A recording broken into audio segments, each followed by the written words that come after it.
News 18 Kannada ಡಿಜಿಟಲ್ಗೆ ಸ್ವಾಗತ. ನಾನು ಬಸವರಾಜ್ ಅರನಹಳ್ಳಿ, ಬಳ್ಳಾರಿ ಜಿಲ್ಲಾ ವರದಿಗಾರ. ಸಾಮಾನ್ಯವಾಗಿ ವೈದ್ಯರಂದರೆ ರೋಗಿಗಳಿಗೆ ಚಿಕಿತ್ಸೆ ಕೊಡ್ತಾರೆ, ಆ ರೋಗವನ್ನು ಗುಣಪಡಿಸ್ತಾರೆ, ರೋಗಿಗಳ ಪಾಲಿಗೆ ದೇವರಂತಲೇ ಕೂಡ ವೈದ್ಯರನ್ನು ಕರೀತಾರೆ.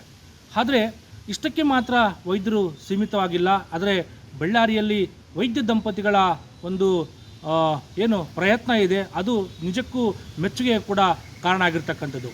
ಬಳ್ಳಾರಿಯ ವೈದ್ಯ ದಂಪತಿ ಇಬ್ಬರು ಕೇವಲ ರೋಗಿಗಳಿಗೆ ಚಿಕಿತ್ಸೆ ಮಾತ್ರ ಕೊಡ್ತಾ ಇಲ್ಲ, ಆದರೆ ಬಡವರ ಕಷ್ಟಕ್ಕೆ ಕೂಡ ಅವರು ಸ್ಪಂದಿಸ್ತಾ ಇರ್ತಕ್ಕಂಥದ್ದು ಕೂಡ ಇಲ್ಲಿ ಗೊತ್ತಾಗ್ತಾ ಇದೆ. ಇವತ್ತು ಈಗ ಬೇಸಿಗೆ ಕಾಲ ಅಂತಂದರೆ ಸಾಮಾನ್ಯವಾಗಿ ಕುಡಿಯ ನೀರಿಗೆ ಕೂಡ ಹಾಹಾಕಾರ ಇರುತ್ತೆ. ಬಳ್ಳಾರಿ ಜಿಲ್ಲೆ ಮಾತ್ರ ಅಲ್ಲ, ಇಡೀ ರಾಜ್ಯದಲ್ಲಿ ಕೂಡ ಕುಡಿಯ ನೀರಿಗೆ ಕೂಡ ಹಾಹಾಕಾರ ಇದೆ. ಯಾಕೆಂತಂದರೆ ಈ ವರ್ಷ ಸಕಾಲ ಕಾಲದಲ್ಲಿ ಮಳೆ ಆಗಲಿಲ್ಲ, ಹೆಚ್ಚಿನ ಪ್ರಮಾಣದಲ್ಲಿ ಮಳೆ ಆಗದೇ ಇರತಕ್ಕಂಥ ಹಿನ್ನೆಲೆಯಲ್ಲಿ ಈ ಭಾಗದ ಜೀವನಾಡಿಯಾಗಿರ್ತಕ್ಕಂಥ ತುಂಗಭದ್ರಾ ಜಲಾಶಯ ಕೂಡ ಭರ್ತಿ ಆಗಲಿಲ್ಲ. ಆ ನಿಟ್ಟಿನಲ್ಲಿ ಈಗ ಹನಿ ನೀರಿಗೆ ಕೂಡ ಈ ಭಾಗದ ಜನರು ಪರಿತಪಿಸಬೇಕಾದಂಥ ಪರಿಸ್ಥಿತಿ ಕೂಡ ನಿರ್ಮಾಣ ಆಗಿರ್ತಕ್ಕಂಥದ್ದು. ಬಳ್ಳಾರಿ ನಗರದಲ್ಲೇ ಸುಮಾರು 10 ರಿಂದ 12 ದಿನಕ್ಕೊಮ್ಮೆ ಕುಡಿಯ ನೀರು ಕೂಡ ಸರಬರಾಜಾಗುತ್ತೆ. ಆದರೆ ಇದ್ದಂಥವರು ಹೇಗಾದರೂ ಮಾಡಿ ಟ್ಯಾಂಕರ್ ಮೂಲಕ ಹಣ ಖರ್ಚು ಮಾಡಿ ನೀರನ್ನು ತೆಗೆದುಕೊಳ್ತಾರೆ. ಆದರೆ ಸಾಮಾನ್ಯ ಜನ, ಅದರಲ್ಲೂ ಕೂಡ ಬಡವರು, ಅಂದರೆ ತೀರಾ ಬಡವರು ಕುಡಿಯ ನೀರಿಗೆ ಕೂಡ ಪರದಾಡ್ತಕ್ಕಂಥ ಪರಿಸ್ಥಿತಿ ಕೂಡ ನಿರ್ಮಾಣ ಆಗುತ್ತೆ. ಆದರೆ ಇಂಥ ಪರಿಸ್ಥಿತಿಯನ್ನು ಅರಿತಕ್ಕಂಥ ವೈದ್ಯ ದಂಪತಿ ಈಗ ಇವರ ನೀರಿನ ದಾಹವನ್ನು ನೀಗಿಸಲಿಕ್ಕೆ ಕೂಡ ಒಂದು ಪ್ರಯತ್ನ ಫೌಂಡೇಶನ್ ಮೂಲಕ ಮುಂದಾಗಿರ್ತಕ್ಕಂಥದ್ದು ಕೂಡ ಇಡೀ ಬಳ್ಳಾರಿ ನಗರದಲ್ಲಿ ಒಂದು ರೀತಿಯ ಇವರಿಗೆ ಮೆಚ್ಚುಗೆ ಕೂಡ ವ್ಯಕ್ತ ಆಗಿರ್ತಕ್ಕಂಥದ್ದು. ಬಳ್ಳಾರಿಯ ಏನು ಗ್ಯಾಸ್ಟ್ರೋ ಎಂಟ್ರಾಲಜಿಸ್ಟ್ ಆಗಿರ್ತಕ್ಕಂಥ ಡಾಕ್ಟರ್ ಧರ್ಮರೆಡ್ಡಿ ಮತ್ತು ಅವರ ಪತ್ನಿ ನೇತ್ರ ತಜ್ಞೆಯಾಗಿರ್ತಕ್ಕಂಥ ಶೋಭಾ, ಇವರಿಬ್ಬರು ಕೂಡ ಈಗ ಬಡವರು ಎಲ್ಲಿ ಟೆಂಟ್ಗಳಲ್ಲಿ ವಾಸ ಮಾಡ್ತಾರೆ ಅಥವಾ ತೀರಾ ನಿರ್ಗತಿಕರಿದ್ದಾರೆ ಅಂಥ ಜನರಿಗೆ ಕೂಡ ಈಗ ಕುಡಿಯುವ ನೀರನ್ನು ಸರಬರಾಜು ಮಾಡುವುದರ ಮೂಲಕ ಅವರಿಗೆ ಏನು ಈಗಿನ ಸಂದರ್ಭದಲ್ಲಿ ಅಂದರೆ ಕುಡಿಯೋ ನೀರಿಗೆ ಹಾಹಾಕಾರ ಎದ್ದಿದೆ, ಆ ಒಂದು ನೀರಿನ ಸಮಸ್ಯೆಯನ್ನು ಬಗೆಹರಿಸಲಿಕ್ಕೆ ಒಂದು ಪ್ರಯತ್ನ ಫೌಂಡೇಶನ್ ಮೂಲಕ ಈಗ ಮುಂದಾಗಿರ್ತಕ್ಕಂಥದ್ದು.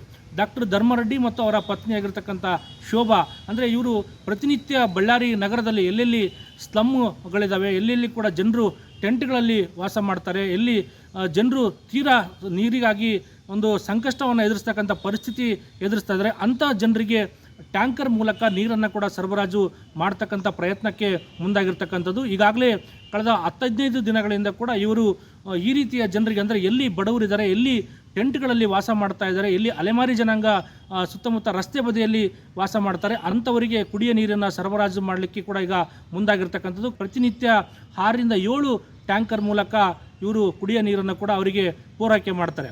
ಕೇವಲ ಬಡವರಿಗೆ ಮಾತ್ರ ಅಲ್ಲ, ಮತ್ತೊಂದು ಕಡೆ ಈಗ ಕೆರೆ ಕಟ್ಟೆಗಳು ಕೂಡ ಸಂಪೂರ್ಣವಾಗಿ ಒಣಗೋಗಿರ್ತಕ್ಕಂಥದ್ದು. ಯಾಕೆಂದರೆ ಮಳೆ ಆಗದೇ ಇರತಕ್ಕಂಥ ಹಿನ್ನೆಲೆಯಲ್ಲಿ ಎಲ್ಲಿ ನೋಡಿದ್ರೂ ಕೂಡ ನೀರಿಗಾಗಿ ಜನರು ಮಾತ್ರ ಅಲ್ಲ, ಜಾನುವಾರುಗಳು ಮತ್ತು ಪಕ್ಷಿಗಳು ಕೂಡ ಕುಡಿಯೋ ನೀರಿನ ಸಮಸ್ಯೆಯನ್ನು ಕೂಡ ಎದುರಿಸ್ತಾ ಇದ್ದಾವೆ. ಆ ನಿಟ್ಟಿನಲ್ಲಿ ಆ ಒಂದು ಸಮಸ್ಯೆಯನ್ನು ನಿಗ್ರಹಿಸಲಿಕ್ಕೆ ಕೂಡ ಈ ವೈದ್ಯ ದಂಪತಿ ಕೂಡ ಮುಂದಾಗಿರ್ತಕ್ಕಂಥದ್ದು. ಬಳ್ಳಾರಿಯ ನಗರದ ಪ್ರಮುಖ ರಸ್ತೆಗಳು ಸೇರಿದಂತೆ ಕೆಲವು ಭಾಗದಲ್ಲಿ ನೀರಿನ ತೊಟ್ಟಿಗಳನ್ನು ನಿರ್ಮಾಣ ಮಾಡಿ ಆ ತೊಟ್ಟಿಯಲ್ಲಿ ನೀರನ್ನು ಸಂಗ್ರಹ ಮಾಡಿ ಜಾನುವಾರುಗಳಿಗೆ ಮತ್ತು ಪ್ರಾಣಿ ಪಕ್ಷಿಗಳಿಗೆ ಕೂಡ ಈ ಒಂದು ನೀರಿನ ಒಂದು ದಾಹವನ್ನು ನೀಗಿಸಲಿಕ್ಕೆ ಕೂಡ ಈ ವೈದ್ಯರು ಕೂಡ ಮುಂದಾಗಿರ್ತಕ್ಕಂಥದ್ದು ಕೂಡ ಇಲ್ಲಿ. ನೀರಿನ ಅಭಾವ ಅಂತ ಭಾಳ ಈ ಸರಿ ಇದೆ ಅಂತ ಗೊತ್ತಾಯಿತು. ಬೆಂಗಳೂರಲ್ಲೆಲ್ಲ ನ್ಯೂಸ್ ನೋಡ್ತಿದ್ದಾರೆ, ಬಳ್ಳಾರಿಲೂ ಇದೆ ಸಿಕ್ಕಾಪಟ್ಟೆ. ಈ ಸರಿ ಮಳೆ ಇದೆ ಅಲ್ವಾ, ನಮ್ಮದು ಒಂದು ಪ್ರಯತ್ನ ಫೌಂಡೇಶನ್ ಅಂತ ನಾವು ಒಂದು ಟ್ರಸ್ಟ್ ಓಪನ್ ಮಾಡಿದ್ವಿ.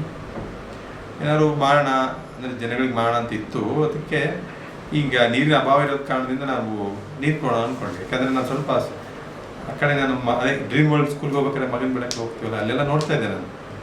ನೀರಿಂದು ಕೇಳ್ತಾ ಇದ್ರು. ಒಂದ್ಸರಿ ವಿಸಿಟ್ ಮಾಡಿದ್ಮೇಲೆ, ಸರ್ ನಮಗೆ ನೀರಿಲ್ಲ ಸರ್, 15 ದಿನಕ್ಕೆ ಒಂದ್ಸರಿ ಬಿಡ್ತಾರೆ. ಸೊ 15 ದಿನ ಅವರೆಲ್ಲ ಅವ್ರ ಮನೆ ಮುಂದೆ ಸಂಪಿರೋದು, ಬರೀ ಚಿಕ್ಕ ಬಕೆಟು ಇವೆಲ್ಲ ತಮ್ಮಿಗೆಲ್ಲ ಇರ್ತವಲ್ಲ, ಅದರಲ್ಲಿ ಇಟ್ಕೊಂತಾರೆ ಪಾಪ. 15 ದಿನವರೆಗೂ ಅದು ಸಾಕಾಗಲ್ಲ ಅಂತ ಗೊತ್ತಾಯ್ತು. ಅದಕ್ಕೆ ನೀರು ಬೇಡ ಅಂತ ಏನೋ ಡಿಸೈಡ್ ಮಾಡಿ ನಮ್ಮ ಪ್ರಯತ್ನ ಫೌಂಡೇಶನನ್ನು ಟ್ರಸ್ಟ್ ಮುಖಾಂತರ ಅದನ್ನು ಜಾರಿಗೊಳಿಸೋಣ ಅಂತ ನಾವು ಏನೋ ಪ್ರಯತ್ನ ಮಾಡಿದ್ವಿ. ಈಗ ಎಷ್ಟು ಟ್ಯಾಂಕರ್ ಮೂಲಕ? ಆಲ್ಮೋಸ್ಟ್ ಒಂದು 50+ ಆಗಿದ್ದಾವೆ. 50 ಆಗಿದೆ. ಈಗ ಸ್ಟಾರ್ಟ್ ಮಾಡಿ ಒಂದು 20 ಡೇಸ್ ಅಂದರೆ ಈಗ ಬೇಸಿಗೆ ಸ್ಟಾರ್ಟ್ ಆಗಿ ನೀರಿಂದು ಯಾವಾಗ ಸ್ಟಾರ್ಟ್ ಆಯ್ತಲ್ಲ ದಾಹ, ಅವಾಗಿಂದಲೇ ಸ್ಟಾರ್ಟ್ ಮಾಡಿದ್ವಿ.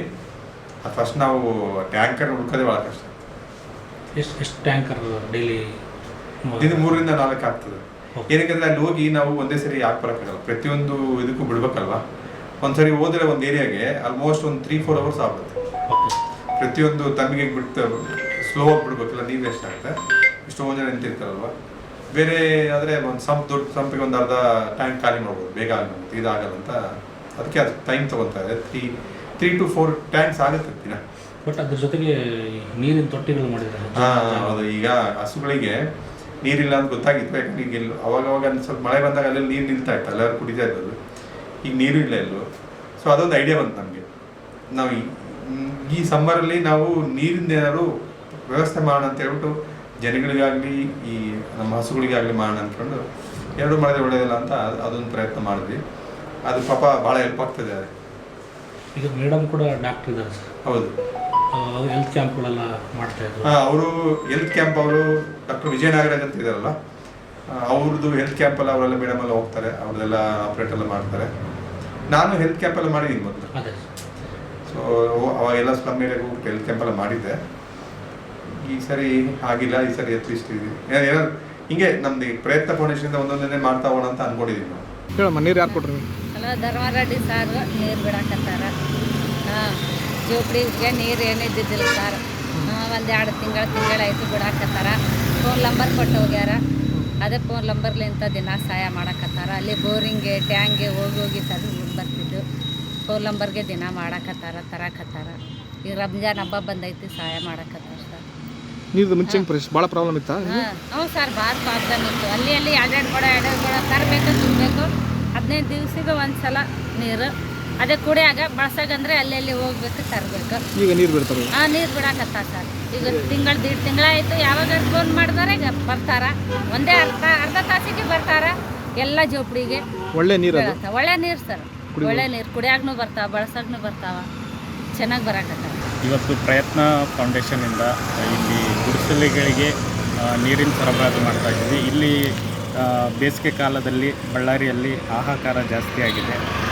ಅದಕ್ಕೋಸ್ಕರ ಪ್ರಯತ್ನ ಫೌಂಡೇಶನ್ ಒಂದು ಒಳ್ಳೆಯ ಕೆಲಸಕ್ಕೆ ಮಾಡ್ತಾ ಇದೆ. ಅದಕ್ಕೋಸ್ಕರ ಇಲ್ಲಿ ಜನ ಯಾವಾಗೂ ನೀರಿಲ್ಲ ಸರ್, ಇದು ಬೇಸಿಗೆ ಬಂದಿದೆ, ನಾವು ದೂರದಿಂದ ತರಬೇಕು, ಆಗಲ್ಲ ಸರ್, ಇಲ್ಲಿ ಗುಡಿಸಲಲ್ಲಿ ಇದ್ದೀವಿ, ನಾವು ಭಾಳ ಬಡವರಿದ್ದೀವಿ, ನೀರಿಂದ ಭಾಳ ಕಷ್ಟ ಇದೆ ಅಂದಿದ್ದಕ್ಕೆ ಈ ಪ್ರಯತ್ನ ಫೌಂಡೇಶನ್ ಒಂದು ಒಳ್ಳೆಯ ಕೆಲಸಕ್ಕೆ ಪ್ರಯತ್ನ ಮಾಡ್ತಾ ಇದೆ. ಅದಕ್ಕೋಸ್ಕರ ಇವರು ಎಲ್ಲ ನೀರು ಯಾವಾಗನ ಕಾಲ್ ಮಾಡಲಿ, ನೀರಿಲ್ಲ ಸರ್ ಅಂದರೆ ಅವಾಗ ಒಂದು ಅರ್ಧ ಗಂಟೆಯಲ್ಲಿ ನೀರು ಕಳಿಸ್ಕೊಡ್ತಾ ಇದ್ದಾರೆ ಪ್ರಯತ್ನ ಫೌಂಡೇಶನ್ನು. ಮತ್ತು ಡಾಕ್ಟರ್ ಧರ್ಮಾರೆಡ್ಡಿ ಸರ್ ಅವರು ಒಳ್ಳೆಯ ಕೆಲಸ ಮಾಡ್ತಾ ಇದ್ದಾರೆ. ಅದಕ್ಕೆ ಈ ಎಲ್ಲರೂ ಸೇರಿ ಒಂದು ಬಳ್ಳಾರಿಯಲ್ಲಿ ದನ ಕರುಗಳಿಗೂ ನೀರಿನ ದಾಹ ಭಾಳ ಜಾಸ್ತಿ ಆಗಿದೆ. ಅವು ಎಲ್ಲೋ ಬಿಸಿಲಲ್ಲಿ ಎಲ್ಲೋ ನೀರು ಹುಡ್ಕೊಂಡು ಹೋಗೋಕ್ಕಾಗಲ್ಲ. ಅದಕ್ಕೋಸ್ಕರ ಇಲ್ಲಿ ಎಲ್ಲಿ ನೆರಳಿರ್ತಾವೋ ಅಲ್ಲಲ್ಲಿ ತೊಟ್ಟಿಗಳು ಕೂಡ ವ್ಯವಸ್ಥೆ ಮಾಡಿದ್ದಾರೆ ಡಾಕ್ಟರ್ ಧರ್ಮಾರೆಡ್ಡಿ ಸರ್. ಅದಕ್ಕೋಸ್ಕರ ನೀರು ಖಾಲಿ ಆದಂಗೆಲ್ಲ ಟ್ಯಾಂಕರ್ ಮುಖಾಂತರ ತೊಟ್ಟಿಗಳಿಗೆಲ್ಲ ದಿನಾನು ಬೆಳಗ್ಗೆ ಮತ್ತು ಸಾಯಂಕಾಲ ಎಲ್ಲ ನೀರಿನ ವ್ಯವಸ್ಥೆ ಮಾಡ್ತಾ ಇದ್ದಾರೆ. ಅದಕ್ಕೋಸ್ಕರ ಎಲ್ಲೆಲ್ಲಿ ನಮ್ಮ ಬೇಸಿಗೆ ಮುಗಿಯೋವರೆಗೂ, ಇದು 1 ತಿಂಗಳು ಅರ್ಧ ತಿಂಗಳು ಅಲ್ಲ, ಸತತವಾಗಿ ಬೇಸಿಗೆ ಕಾಲ ಮುಗಿಯೋವರೆಗೂ ನೀರಿನ ಸರಬರಾಜು ಪ್ರಯತ್ನ ಫೌಂಡೇಶನ್ ಮಾಡ್ತಾ ಇದೆ. ಅದಕ್ಕೋಸ್ಕರ ಇಲ್ಲಿ ನಮ್ಮದು ಒಂದು ಅಳಿಲು ಸೇವೆ ಅಂತ ನಾನು ಹೇಳೋಕ್ಕೆ ಇಷ್ಟಪಡ್ತೀನಿ. ಈಗಾಗಲೇ ಬಳ್ಳಾರಿಯಲ್ಲಿ ಬಿಸಿಲಿನ ದಾಹ ಕೂಡ ಹೆಚ್ಚಾಗ್ತಾ ಇದೆ, ಬಿಸಿಲಿನ ಬೇಗೆ ಕೂಡ ಹೆಚ್ಚಾಗ್ತಾ ಇದೆ. ಅಷ್ಟರಲ್ಲಿ ಕೂಡ ನೀರಿಗಾಗಿ ಕೂಡ ಜನರು ಪರಿತಪಿಸ್ತಕ್ಕಂಥ ಪರಿಸ್ಥಿತಿ ಕೂಡ ನಿರ್ಮಾಣ ಆಗಿದೆ. ಆದರೆ ಈ ವೈದ್ಯ ದಂಪತಿ ಈಗ ಇಂಥ ಸಂದರ್ಭದಲ್ಲಿ, ಅಂದರೆ ಜನರು ಬಡವರು ಕಷ್ಟದಲ್ಲಿರ್ತಕ್ಕಂಥ ಸಂದರ್ಭದಲ್ಲಿ ಕೇವಲ ಅವರು ವೈದ್ಯಕೀಯ ವೃತ್ತಿ ಮಾತ್ರ ಮಾಡದೆ ಈ ರೀತಿಯಾಗಿ ಸಾಮಾಜಿಕ ಒಂದು ಕಾರ್ಯವನ್ನು ಕೂಡ ಮಾಡ್ತಕ್ಕಂಥದ್ದು ಕೂಡ ಇಲ್ಲಿ ಮೆಚ್ಚುಗೆ ಕೂಡ ಕಾರಣ ಆಗಿರ್ತಕ್ಕಂಥದ್ದು. ಕೇವಲ ಇವರ ಪ್ರಯತ್ನ ಫೌಂಡೇಶನ್ ಕೇವಲ ಕುಡಿಯ ನೀರನ್ನು ಮಾತ್ರ ಪೂರೈಕೆ ಮಾಡ್ತಾ ಇಲ್ಲ, ಇವರು ಬಡವರು ಎಲ್ಲಿ ಹೆಚ್ಚು ವಾಸ ಮಾಡ್ತಾರೆ ಅಲ್ಲಿ ಹೋಗಿ ಆರೋಗ್ಯ ಶಿಬಿರಗಳನ್ನು ಕೂಡ ಹೆಚ್ಚು ಮಾಡಿರ್ತಕ್ಕಂಥದ್ದು ಕೂಡ. ಅವರ ಪತ್ನಿ ಆಗಿರ್ತಕ್ಕಂಥ ಶೋಭಾ ಕೂಡ ಸಾಕಷ್ಟು ಇದು ಕಣ್ಣಿನ ಶಸ್ತ್ರಚಿಕಿತ್ಸೆ ಶಿಬಿರಗಳನ್ನು ಕೂಡ ಅವರು ಮಾಡಿರ್ತಕ್ಕಂಥದ್ದು. ಕೇವಲ ಇವರು ತಮ್ಮ ವೈದ್ಯಕೀಯ ವೃತ್ತಿಯನ್ನು ಆಸ್ಪತ್ರೆಯಲ್ಲಿ, ಅಂದರೆ ರೋಗಿಗಳಿಗೆ ಚಿಕಿತ್ಸೆ ನೀಡಿ ಆ ರೋಗಿಯನ್ನು ಅವರನ್ನು ಗುಣಪಡಿಸೋದು ಮಾತ್ರ ಅಲ್ಲ, ಈ ರೀತಿಯಾಗಿ ಸಮಾಜಮುಖಿ ಕಾರ್ಯಗಳನ್ನು ಕೂಡ ಇವರು ಮಾಡ್ತಕ್ಕಂಥದ್ದು ಕೂಡ ಇಲ್ಲಿ ಎಲ್ಲರ ಮೆಚ್ಚುಗೆ ಕೂಡ ಕಾರಣ ಆಗಿರ್ತಕ್ಕಂಥದ್ದು.